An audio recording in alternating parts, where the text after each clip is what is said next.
Hello everyone, I am Syed Nawaz Ahmad. Welcome to Syed Nawaz course. Now we will see what are the differences between ASP.NET Web Forms and ASP.NET MVC. Okay, so ASP.NET Web Forms follows Web Forms syntax. Okay, and ASP.NET MVC follows customizable syntax, Razor syntax. So in MVC, we can accommodate both C# code as well as the HTML code. So that is the Razor compiler will parse the C# and HTML codes accordingly. Okay, so in ASP.NET Web Form, the views are tightly coupled because each form is associated with ASPX.cs file. But in MVC, the views and logic are kept separately. Okay, so the view files as well as the controller's logic are separated and they are maintained in two different files. Okay, so ASP.NET Web Forms has master pages, but in ASP.NET MVC we have layout pages. And in ASP.NET Web Forms, we are creating user controls for reusability. In MVC, we are creating partial views. The partial views we will see in our upcoming videos definitely. And ASP.NET Web Forms follow the traditional event-driven development. For example, for button control, we are writing some event. For the drop-down list, we are writing some event. So based on the event is happening, so the appropriate logic will be executed behind the scenes. In ASP.NET MVC, it is a lightweight, follows model view controller pattern based development. So the previous one is event driven development. So this one is MVC pattern based development. Okay, and the remaining differences are, so ASP.NET Web Forms is not open source, and but MVC is open source. ASP.NET Web Forms contains the rich set of server controls. So more than 100 controls we have. But in MVC, we have HTML helpers. We cannot use any server-side controls. We cannot drag and drop any controls to create the user interface. We have to use the HTML helpers to create the controls like text boxes, checkboxes, radio button controls. Everything can be created by using HTML helpers. The HTML helpers and tag helpers we will see in our upcoming sessions. Okay, so in ASP.NET Forms, the view state for state management at the client side is maintained. Okay, and ASP.NET MVC does not support the view state.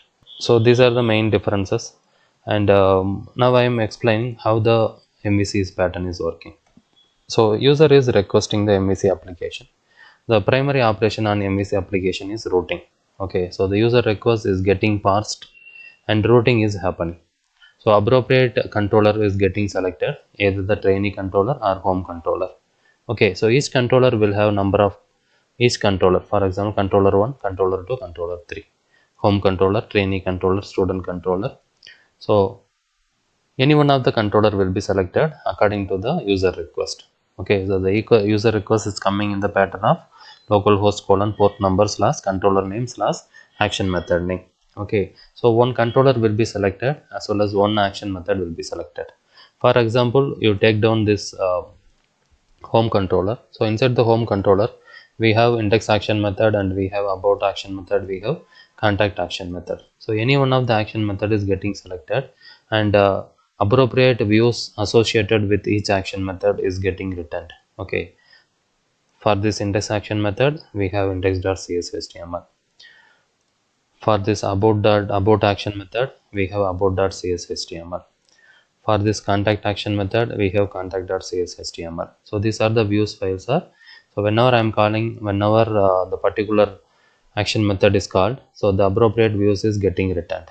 Okay, so some controllers will be selected. So that controller will have number of action methods. One action method is getting selected.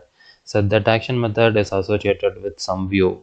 So that view is returned to the user. So this is the process life cycle of MVC. So in between the view and the action method, we can use the view bag, view data, temp data, those kind of things to transfer the data.